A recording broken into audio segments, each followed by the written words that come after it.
অপরাজনীতির মাধ্যমে বাঙালি জাতির উপর, বাংলাদেশিদের উপর প্রতিশোধ নেওয়ার চেষ্টা করে। আজকের যুব সমাজ সেই সকল অপশক্তিকে প্রত্যাখ্যান করেছে। আজকে শহীদ বুদ্ধিজীবী দিবস, যারা সেদিন এই বুদ্ধিজীবীদেরকে হত্যা করেছেন তারাই এই 14ই ডিসেম্বর শহীদ বুদ্ধিজীবী স্মৃতিসৌধে যাচ্ছেন। আবারও মুক্তিযুদ্ধের চেতনার শক্তিকে আগামী জানুয়ারি মাসে নির্বাচিত করে আমাদের অসম্পন্ন কাজ, যুদ্ধাপরাধীদের বিচার সহ অসম্পন্ন যে সকল কাজ রয়েছে সেই সকল কাজ সম্পন্ন করা সম্ভব জননেত্রী শেখ হাসিনার নেতৃত্বে। এদেশকে মেধাশূন্য করার জন্য 14ই ডিসেম্বর সেই ন্যাক্কারজনক দিনের অবতারণা করেছিল, নৃশংস হত্যাকাণ্ডের মাধ্যমে আমাদেরকে মেধাশূন্য করার চেষ্টা করেছিল।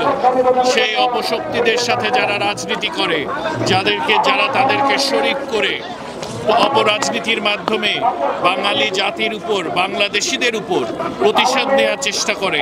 আজকের যুব সমাজ সেই সকল অপশক্তিকে প্রত্যাখ্যান করেছে এবং তারা তাদের অপরাজনীতি এবং অপকৌশল চালিয়ে যাচ্ছে। এদেশকে এখনো একটা পশ্চাৎপদ মৌলবাদী সাম্প্রদায়িক রাষ্ট্রে পরিণত করার জন্য সেই সকল অপশক্তি আজকে একটা জনবিচ্ছিন্ন সন্ত্রাসী সংগঠনে রূপান্তরিত হয়েছে।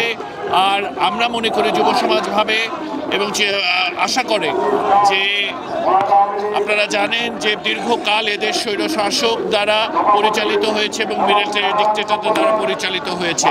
জননেত্রী শেখ হাসিনার আমলে মুক্তিযুদ্ধের চেতনার শক্তি যখন রাষ্ট্রীয় দায়িত্বে, তখনই দেখেছেন প্রকৃত ইতিহাস আসলে বেরিয়ে আসে এবং প্রকৃত ইতিহাসের চর্চা হয়। আজকেও জননেত্রী শেখ হাসিনার নেতৃত্বেই আমরা আশা করছি, যুব সমাজ আশা করে যে তিনি আমাদের সর্বোচ্চ আশার স্থল এবং তার মাধ্যমেই মুক্তিযোদ্ধাদের এবং যারা শহীদ বুদ্ধিজীবী তাদের প্রকৃত সম্মান প্রদান করা সম্ভব। সেই দিকেই যুব সমাজ আজকে সেজন্য জননেত্রী শেখ হাসিনার পিছনে দাঁড়িয়েছে।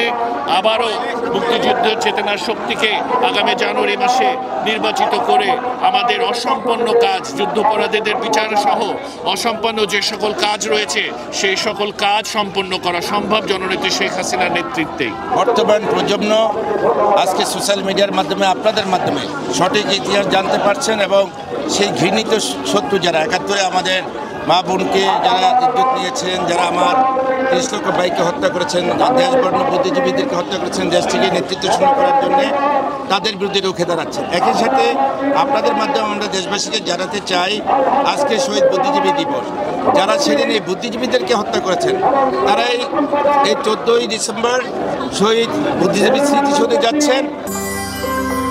সত্য, বস্তুনিষ্ঠ ও নিরপেক্ষ দৈনিক জনবাণী।